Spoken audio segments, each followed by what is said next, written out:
Shalom. First and foremost, call Allah wa kabad la Yahweh Ba'ashim, Yahushai Ba'ashim, Rachakwadash. All praises and honor to Yahweh Ba'ashim, Yahushai Ba'ashim, Rachakwadash. Double honor to the elder apostles of the great millstone who rule well, and as always, peace, blessings, and salutations to the hopeful elect tabernacle of David that are scattered abroad. Now we know the scriptures say, let us not sleep as do others, but let us watch and be sober. So we're supposed to be measuring the times diligently, staying upon our watch, because we're in a time of the Lord's visitation.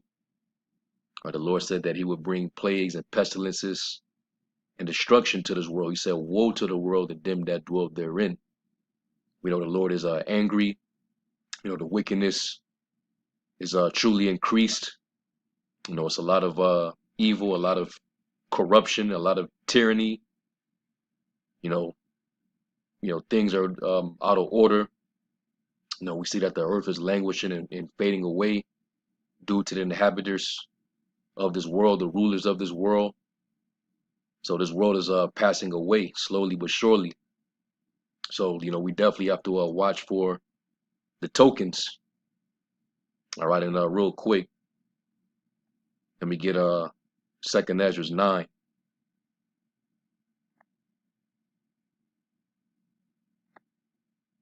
We're gonna start at the top, and it says, "He answered me then and said, Measure thou the time diligently in itself, and when thou seest part of the signs pass, which I have told thee before, then shalt thou understand that it is very hot. It is very same time wherein the highest will begin to visit the world which he made." It almost said it is very high. It is high time to awake out of sleep, for our salvation is nearer than when we believe. Right, that's Romans 13 and 11. So while we're in the time, to wake up, the nation of Israel waking up with this word being preached all the four corners of the earth, the Lord is also making his rounds, visiting the world. We're seeing that there's a lot of natural disasters occurring in the earth, but some of them are more than likely man-made, because we know that these devils got a wicked objective, a wicked agenda that he has, set out. But nevertheless, major things are happening and is affecting the very world that we live in. And, nothing happens without the Lord sanctioning it. So a lot of these things you can still credit it to the Lord. If there be evil in a city, was it not the Lord that done it? So he's visiting the world. All right, you got major wildfires engulfing the West, like it does, during this time throughout, each year. And we know what that affects, man. That affects um, the quality of the air, you know. And it's definitely going to affect a lot of respiratory systems, a lot of, crop fields, all right, wine vineyards. They normally get damaged. It says, therefore, when there shall be seen earthquakes and uproars of the people in the world, then shalt thou well understand that the Most High spake of those things from the days that were before thee, even from the beginning, because the Lord, he declares the end from the beginning. All right. He called the end from the very beginning. So the Lord is the ultimate prophet, but he spake by the mouth of his prophets, are men endowed by the Holy Spirit and were moved by the Holy Ghost to write these prophecies down. It says, for like as all that is made in the world have a beginning and an end, and the end is manifest. And right now we're at the end of Esau's world, the end of an eon, a time period, a period of rulership, the end of an empire. And Esau is the end of the world, and Jacob's beginning of it that follows. When we read that in 2nd Ezra, the 6th chapter. And this is how it's ending. It says, even so the times also of the highest have plain beginnings and wonder and powerful works and ending in effects and signs. And this is these are indications that this world is nearing its end, and the Lord is getting ready to redeem the elect of Jacob, the children of Israel, and put a stop to this madman's reign on earth. Okay, and we know that the Lord spoke through his prophets. And normally, what is their message? As it says in Jeremiah 28:8, the prophets that have been before me, before thee of old, have prophesied both against many countries and great kingdoms, of war and of evil and of pestilence. And that's what we've been seeing happening. And it's only going to turn up even more and more as we get closer to the end of this man's rule, the end of Esau's eon. So speaking of pestilence, you got several pestilences, that's been suddenly appearing around the world, around the globe, and they've been appearing, suddenly. They're saying that some of these things are unexplained, is mysterious. They don't know where it's coming from, but we know where it's coming from. All right. The Lord said he would send plagues upon the earth. So now you have this mysterious hepatitis outbreak amongst children here in Babylon. Now, I speak as a man, but I think that this might be coming from those black Jello shots, that Esau's been making people take, and they've been targeting the children. All right, for them to out of nowhere just appear, with this sudden disease. But I could be wrong. This can very well just be something that the Lord is just bringing, because the Lord, he's a terrible like power man. All right, so this can very well just be a random plague that the Lord sent down.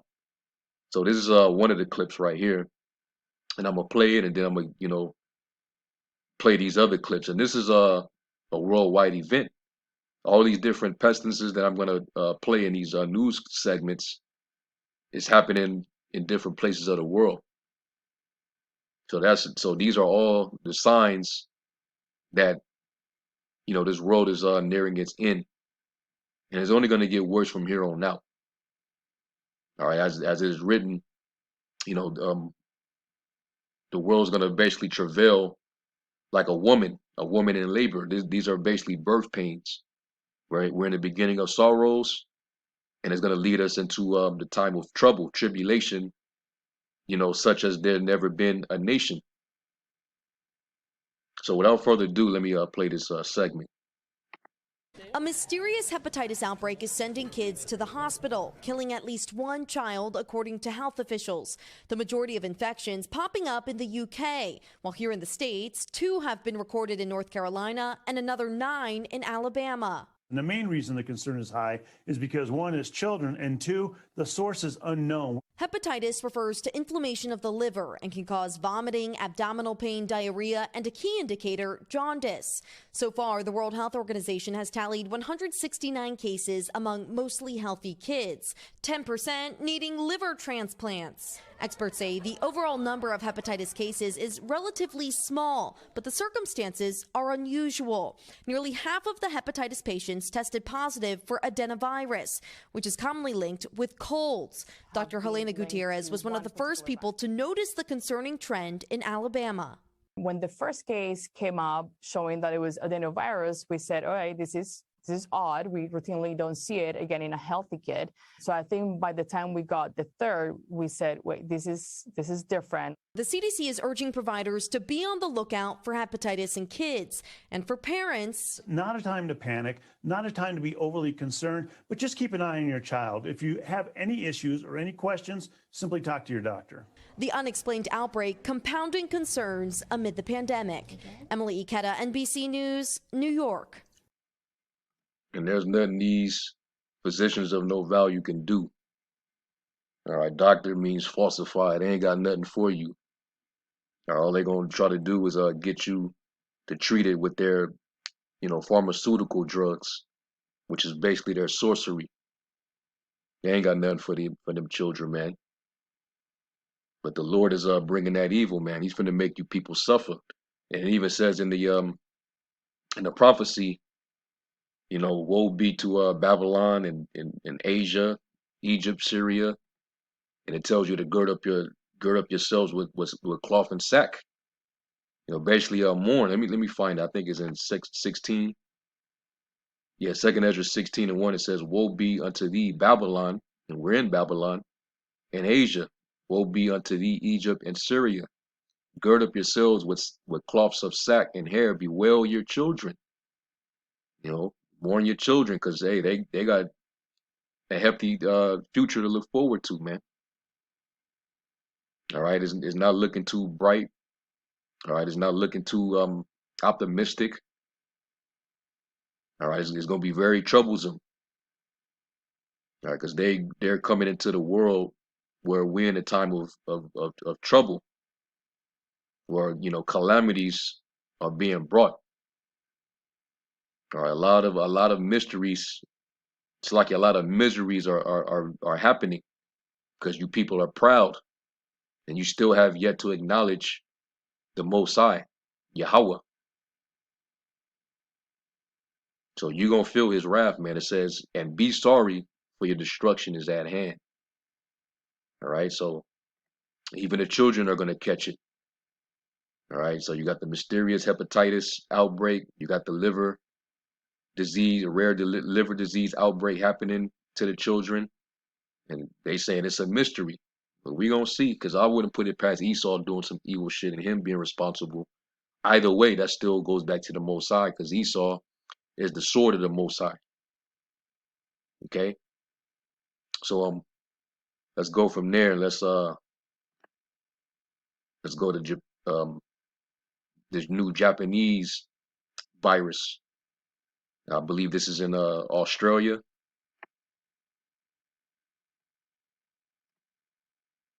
Let me back this up. Play this one. Turn the volume up. Cases of a rare tropical virus known as Japanese encephalitis have been detected in Australia, and one man has now died. The Federal Health Department has declared the outbreak an incident of national significance. The virus, Japanese encephalitis, is spread by mosquitoes. Normally the virus lives in water birds, but it's also common in pigs and horses. The virus can infect humans, but importantly, you can only catch it from infected mosquitoes. It does not spread from person to person.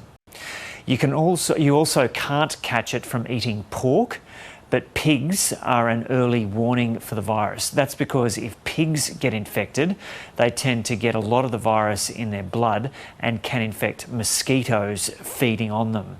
That's a danger for people who spend a lot of their time working around pigs. Piggeries are advised to be on alert.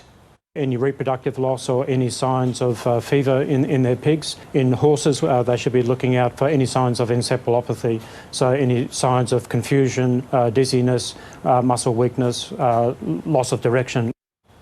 If you get infected, 99% of people will experience no symptoms at all.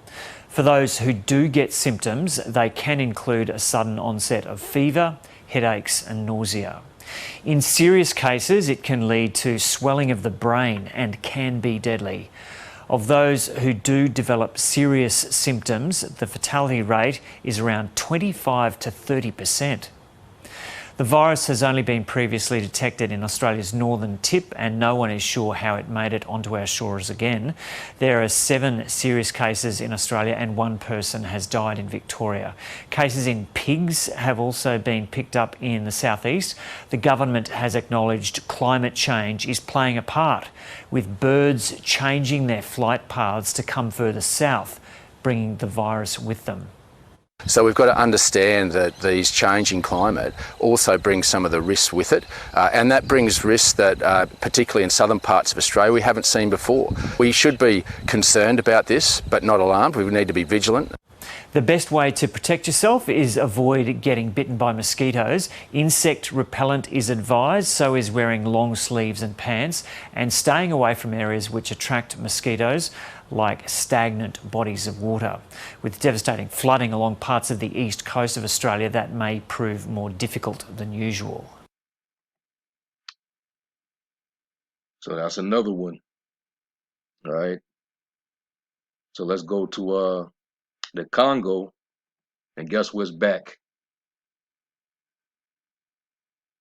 Guess what in circled the block and came back. Let me bring this back.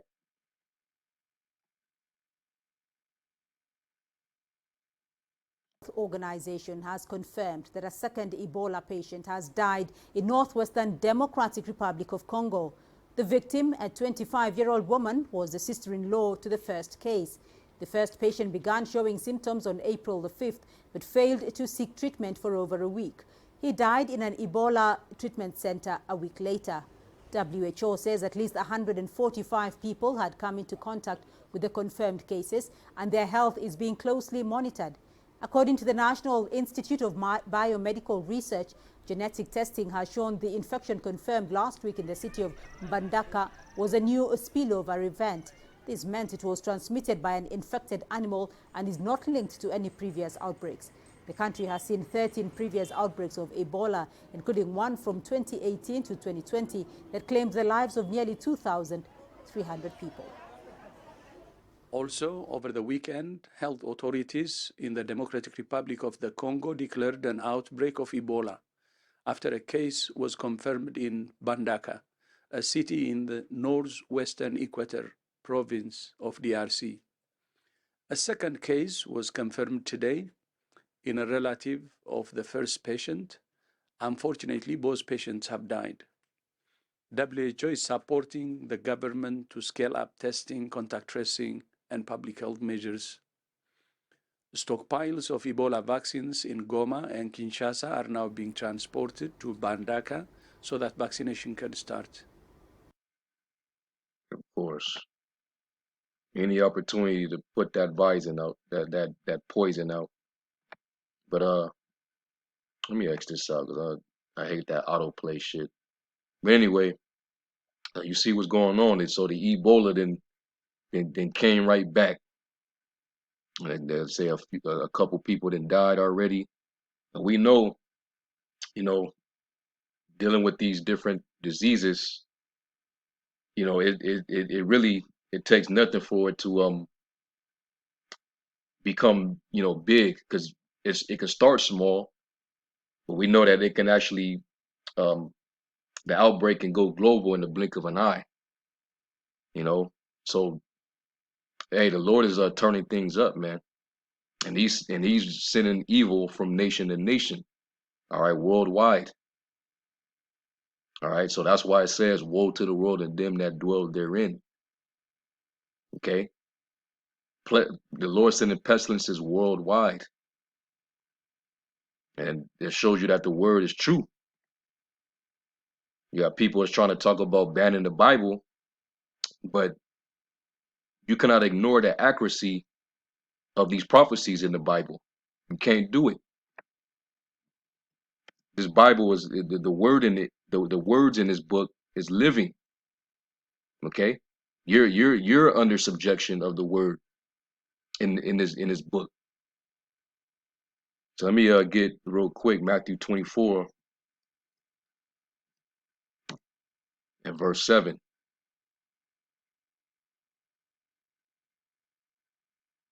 and it says, let me start at I'll start at verse 3. It says, "And as he sat upon the Mount of Olives, the disciples came unto him privately, saying, Tell us, when shall these things be, and what shall be the sign of thy coming, and the end of the world?" And that word there is eon. It's talking about, you know, a period, an age. When shall be the end of the age of Edom, Esau ruling? When, you know, when the Lord comes back and destroy this devil, break the beast up, tear it to pieces, break it in pieces.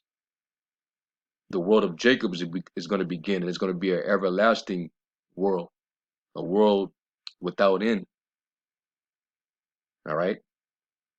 And that's what they were waiting on going back 2,000 years ago. All right. And this was the beginning of the end, right when the Lord came the first time. It says, and Yahushua answered and said unto them, take heed that no man deceive you. For many shall come in my name, saying, I am anointed, and shall deceive many. And you got that going on. Are you at that demon? All right, he's a sex crazed maniac, nature boy. Who went by the name of Bishop. He claimed that he was the Messiah, and his followers were claiming that he's a Messiah. But he was nothing but another devil. Okay, deceiving a lot of simple-minded, bird-brained Negroes. All right, verse 6, it says, and you shall hear wars and rumors of wars.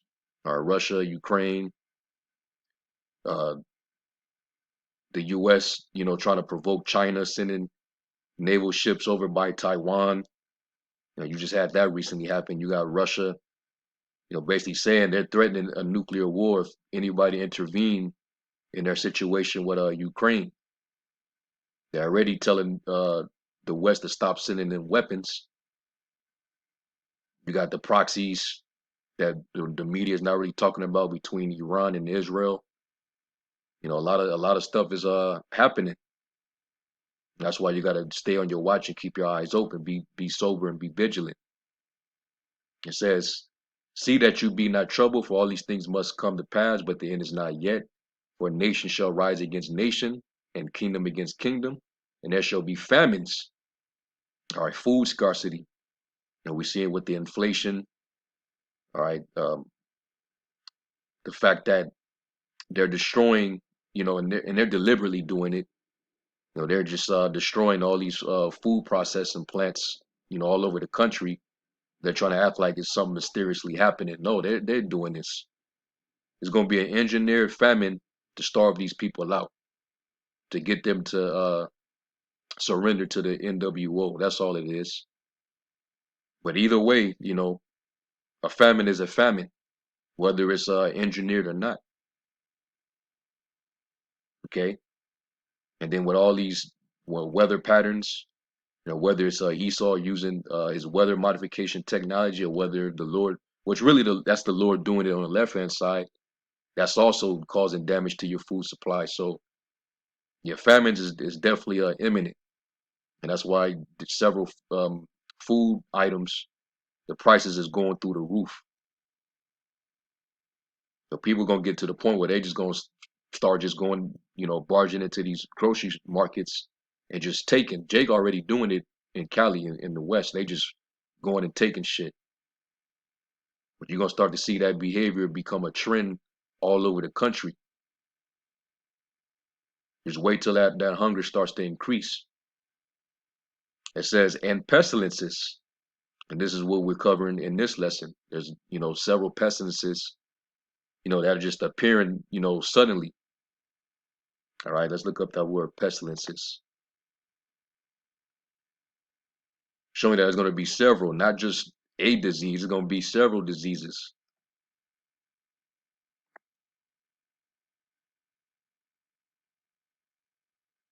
Let's see what the word for pestilences in the Greek, and it's loimos, and it says pestilence, a pestilent fellow. That's what they called Apostle Paul, because he was stirring up, that tension between those wicked Jews, in the synagogues. So it was, what was his name? Was it Festus? One of them. They, but he was being called a pestilent fellow because he realized that riots would break out over these disputes over the truth, over the gospel, But we know that we talking about a different type of pestilence, a pest, basically a plague or like a disease, literally the disease. But there's going to be, various diseases. So these are all part of that, the signs of the end of this man's kingdom and Yahweh Shai returning. So we're going to see pestilences. It's going to be killing off the elderly, children. All right, the crown Vic Royale, that like the apostles call it, that was just, with that was a media run. It was all a simulation, man. It had a very high recovery rate. A lot of us that got it, we beat it. We need to go to the measures that this devil was, recommending. We definitely wasn't finna give this devil our arm. We wasn't finna roll up our sleeve. We do this thing by prayer, man. Because we believe, man, the Lord, he's the ultimate physician. The Lord said he wounds and he heals. But this devil really thinks he has power over life and death. It says in earthquakes in diverse places, all these are the beginnings of sorrows. So this is what we're seeing, on a world stage. All right, and this being the Most High's stage. He rules in the kingdom of men. So let's get the last one. And there was another one. I think it's dealing with that bird flu. I forget what it's actually called. I think it's called the what was it called? The H3N8. And they say over there in China, that strain of bird flu affected a 4-year-old. I don't know if he died or not, but they saying that it hit. Basically, it was the first time it hit a human, but it's very rare that it hit a human. But you never know, because it can, like we said, an outbreak can start small, but it can spread in the blink of an eye.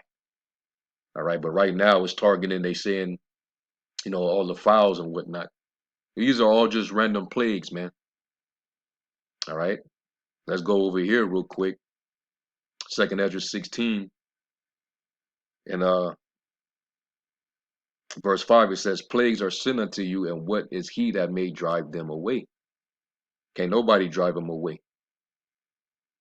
All right, it says, "May any man drive away a hungry lion in the wood, or may anyone quench the fire and stubble when it have begun to burn? May one turn again the arrow that is shot of a strong archer? The mighty Lord sendeth the plagues, and who is he that can drive them away?" So ultimately, if the Lord sends something, there's no way to stop it. All right, there's no amount of prayers that you can send up. All right, there's none of your technology can counter the Lord's wrath. All right, the angels come down and they carry out his force. They take his orders and they come down and they execute. There's nothing you can do against that. All right, and whoever perishes, perishes, like it says in Job 4 and 7. All right, whoever perished being innocent, and where were the righteous cut off? A lot of these people are down here because they're here to be judged. So let's hit this last one. This is in Colorado.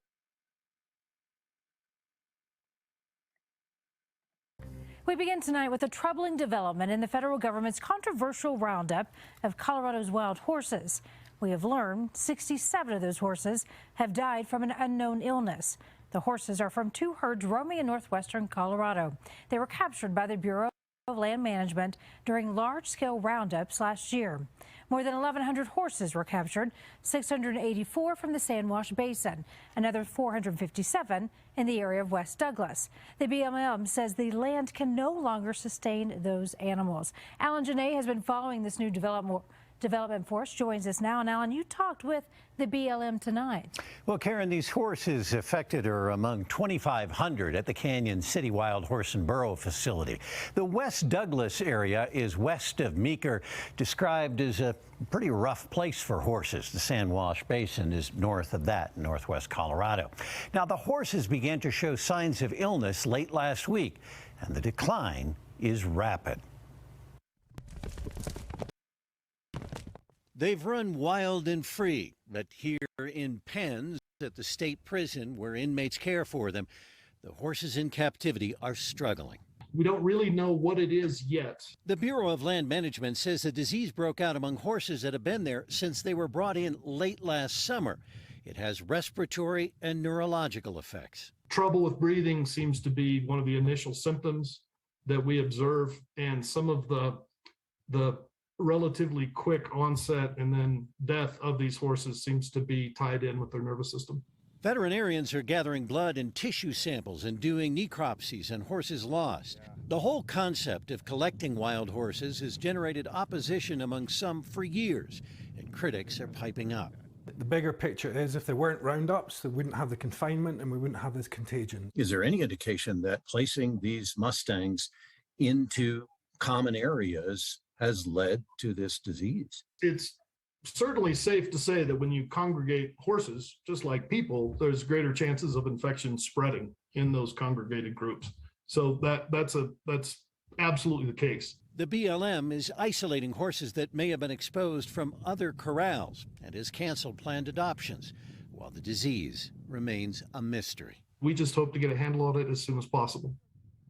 Now, the BLM spokesman said he did not think they have been euthanizing sick horses. Now, one cause it does not appear to be so far is their feed. That seems fine. The BLM says horse herds in the wild often struggle and cause damage to local ecosystems due to their grazing. They take away food for themselves as well as other wildlife, part of the reason that they are gathered. All right. Thank you, Alan. So there it is, another plague. And that kind of reminds me of the plague when the Lord sent that plague into Egypt. Like it says in 2nd Ezra 15, he would plague Egypt as with plagues before. And you had a plague of the Egyptians' cattle. Let me see if I can find it. I think that's in Exodus. Is it 8, 9? Might be 8. Try to find that account. And we're gonna start seeing stuff like this, man. And it's not a mystery to us. We know the Heavenly Father is doing what He is known to do. Right, He's the King of terrors, the Lord of hosts, the God Almighty, Alashaya. It's what He's known to do, man. Yep. Exodus 9:1, it says, Then the Lord said unto Moses, Go in unto Pharaoh, and tell him, Thus saith the Lord, power of the Hebrews, let my people go, that they may serve me. For if thou refuse to let them go, and wilt hold them still, behold, the hand of the Lord is upon thy cattle, which is in the field, upon the horses, upon the asses, upon the camels, upon the oxen, and upon the sheep. There shall be a very grievous murrain. So this is what he had to tell Pharaoh. And Pharaoh, despite seeing the power of the Lord being shown, the Lord kept his heart hardened so that the Lord could continue to show his power. And it's the same ordeal with Esau, man. The more Esau get puffed up and proud and continue to plot against the just, against the Lord's righteous, his men, his servants, the more the Lord's gonna, turn up on you, man. All right, you're gonna see more chariot sightings. Just watch what the Lord's gonna do, man. But we're seeing this is kind of like a plague of Egypt. All right, it says, verse 4, it says, And the Lord shall sever between the cattle of Israel and the cattle of Egypt, and there shall nothing die of all that is the children of Israel. The Lord is setting that difference between the Egyptians and Israel. He didn't plague anything that pertained to his people, but he plagued everything that pertained to the Egyptians. You see, it says, and the Lord appointed a set time, saying, tomorrow the Lord shall do this thing in the land. And the Lord did that thing on the morrow, and all the cattle of Egypt died, but the cattle of the children of Israel died not one. All right. So that's what he did, man. All right. And, this kind of, reminded me of that. These wild horses getting touched and just dying at an alarming rate. Yeah. Okay. So let's go back over to 2nd Esdras 16. And let's jump down to verse 14. It says, behold, the plagues are sent and shall not return again until they come upon the earth. The fire is kindled and shall not be put out till they consume the foundations of the earth. Like as an arrow which is shot of a mighty archer returneth not backward, even so the plague that shall be sent upon earth shall not return again. And in the final plague, all right, that arrow is going to be them nuclear missiles. That's going to be the final one. That's going to be the last plague. It's going to rock the whole planet Earth, and all of America, all of Babylon the Great is going to get flatlined. It's going to get obliterated, annihilated, man. There'll be nothing left here. All right, it says, woe is me, who would deliver me in those days? Showing great concern because, he's seeing all these things happen in the vision, and he saw himself there. So he's in sorrow, after seeing his vision, saying, who's going to deliver me in that time? How am I get out of that? Well, we know the scriptures tell us that if we hearken unto him, let me get Ecclesiastes 8 and verse 5. And it says, whoso keepeth the commandment shall feel no evil thing, and a wise man's heart discerneth both time and judgment. All right, and you're wise, you're circumspect if you know that we're definitely in that time of evil, man. We're in the time of the Lord's judgments going forth. All right, but if you keep in his word, you shall feel no evil thing, meaning you're not going to feel any harm. These plagues are not going to destroy the righteous. It says that in Psalms 125 and 3. The rod of the wicked shall not rest upon the righteous, lest he put forth his hand to iniquity. So we just got to continue to hearken unto his voice and do what is commanded of us. And that's to, keep his laws to the best of our ability. Show love one towards another. Sincere love. And those of us that are in this position to continue to push this word, do the work. All right, and the Lord's going to protect us. It says, because to every purpose there is time and judgment, therefore the misery of man is great upon him. All right, many great miseries is happening to them that dwell in the world in these latter times because they are walking in great pride. Pride is through the roof. All right, so the Lord, he has his way of addressing that pride. It says that he sends these scourges for amendment. All right, verse we're gonna read down to 19, but hold on real quick. Let me get Exodus 7, because this is what he told the children of Israel pursuant to these plagues that was hitting Egypt. Exodus 7 and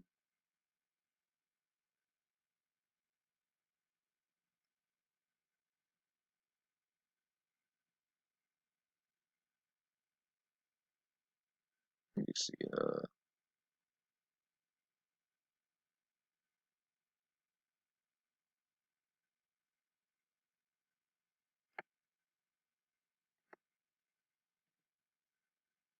Is it Deuteronomy 7? I think it's Deuteronomy 7 and 15. Yep, Deuteronomy 7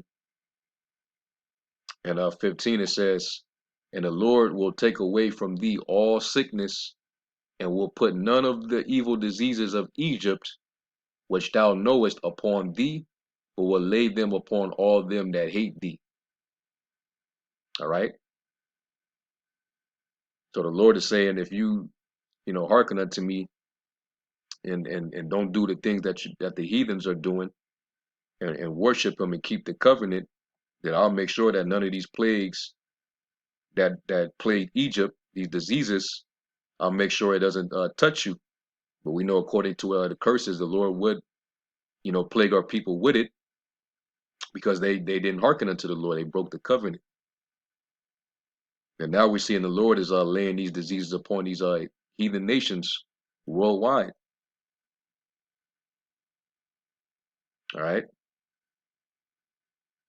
So going back, it says verse 18, it says, the beginning of sorrows and great mournings, the beginning of famine and great death, the beginning of wars, and the power shall stand in fear, the beginning of evils. What shall I do when these evils shall come? Behold, famine and plague, tribulation and anguish are sent as scourges for amendment. All right. All these different calamities are just forms of judgment to correct you, to change you, to get you to change your ways. But a lot of our people are not going to change. All right. And that's why they all are being preserved. So things are going to, increase, greatly. And I'm talking about these calamities. All right. So it's going down, man. So anyway, I think that might be it. It might be a few more precepts, but matter of fact, I'll end off with this. 2nd Ezra 16:37, it says, behold, the plagues draw nigh and are not slack, as when a woman with child in the 9th month bringeth forth her son. With 2 or 3 hours of her birth, great pains compass her womb, which pains, when the child cometh forth, they slack not a moment. Even so shall not the plagues be slack to come upon the earth, and the world shall mourn, and sorrow shall come upon it on every side. All right. So yeah. So let's just continue to walk in truth, and maintain our steadfastness of faith. Continue to watch and continue to pray. That's all we can do. All right. And you know, we do this devil's on his, he's on his way out, and he's in these other nations, they're feeling it too. So that'll conclude the lesson right there. Lord willing, this was edifying. I'm gonna give all praise, glory, and honor unto Yahweh Bashem, Yahweh Shai, Bashem Wakakwadash, double to the elder apostles of the great millstone who rule well. Peace and blessings to the elect. Shalom.